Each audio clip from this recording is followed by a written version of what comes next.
Is this thing on? What's up, guys? It's Misha with Winnie Designs, and today we're going to talk about one of the questions that I get asked all the time, which is how do I find work and how do I price out work? I'm going to be talking in the context of I just moved to a new area. I've never, let's say for me, I moved from New York to New Hampshire. How did I find work and how did I price it out? And I'm going to just talk from experience. You could take it and run with it, or you can judge me on it. I know one of the things I'm going to be talking about, you guys are going to say, like, what the hell is this guy's problem? This guy is not nice. That's not true. I'm just trying to support my family and figure out how to put food on the table. So let's talk about how to find work first, and then we're going to talk about how to price it out. And that's the sketchy part that people are going to be like, what the hell? So in order to find work, what I did is I moved from New York to New Hampshire, and I opened up a home advisor account.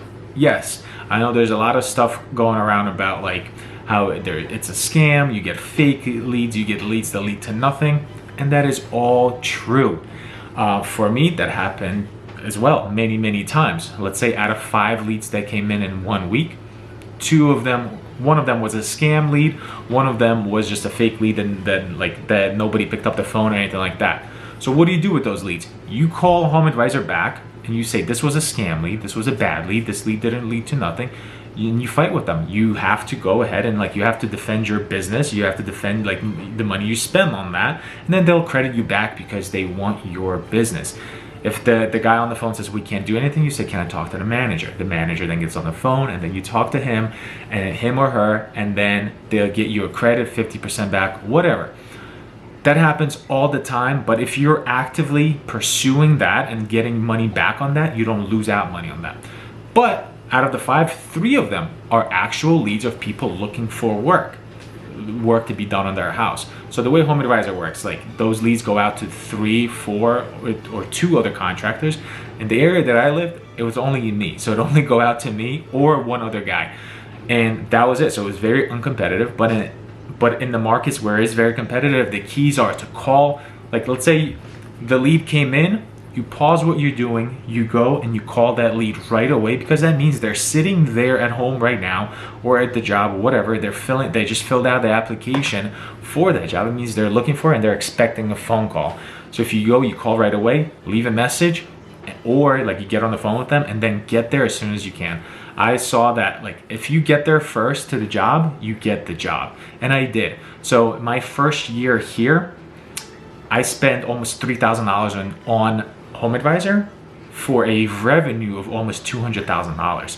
So $3,000 to make a revenue of $200,000 is amazing. And you can't pass on that. There's other things where you can waste money that won't give you a single lead in return, and that's not one of them. The goal for you though is to establish your website, is to optimize it on Google, get Google reviews, and then start getting free leads from Google. And we're going to talk about that later on. I'm going to make a video on how I grew in Google and how now all our leads are coming through Google. None of them are coming through Home Advisor. It's Google and word of mouth.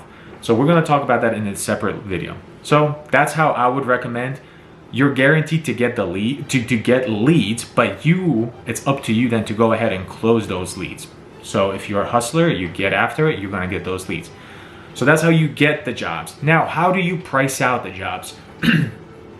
Prices vary through different markets. You can't charge the same price that you do in rural Alabama or New Hampshire that you do in Manhattan or Hollywood or friggin' Boston. You can't do that. Prices do change, even from different towns to towns, areas. So they do change it, and it is hard to figure out how much do I charge.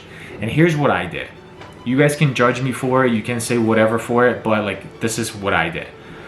When I moved, I rented out a house with my wife, and what I did is I called 6 companies in the area and I said, hey guys, I wanna have my bathroom renovated.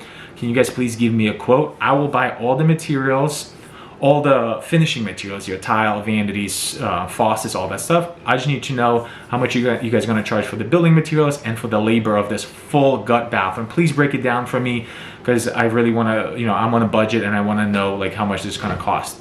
Out of the 6 people we called, 4 of them showed up, gave us an estimate, a detailed estimate, and we took that estimate and we broke it down, and then that's how we learned our numbers. But you as a person though, you have to know how good are you actually? So let's say the estimate was $10,000. You have to know, like, are you a good contractor personally? Like, do you believe your work is better than most? Charge more than that. Do you feel like you still have room to grow? Charge less than that. So you do have to have the self-awareness to know how much to charge. But that right there is a great starting point. And then from there, you start working with your numbers. My rule, and what I'm still not there, but I'm trying to get to, is out of the 5 leads that come in, I want 3 to be no.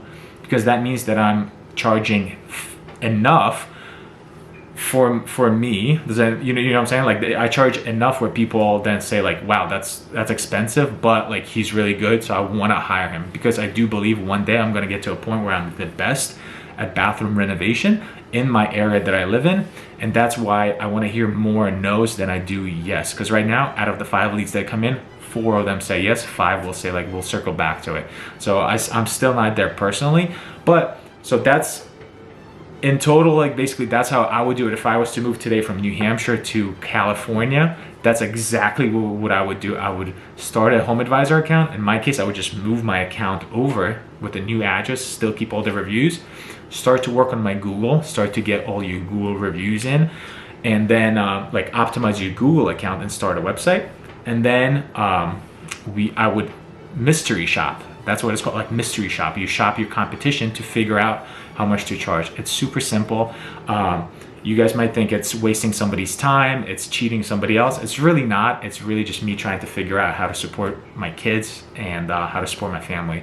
So that's what I would do. There's gonna be more tutorials like this coming out soon. I wanna mix in a lot more of this business growth stuff because I get these questions all the time. I'm gonna be talking about how to build a website, how I build our website. I think it's pretty nice.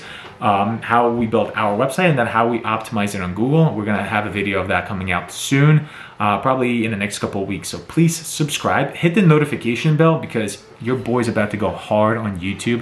And I'm gonna be posting every day, every other day, just short clips like this on how to grow a construction business / how to renovate your bathrooms. So I hope you guys have a great day. Subscribe, hit the notification bell, and then take it easy.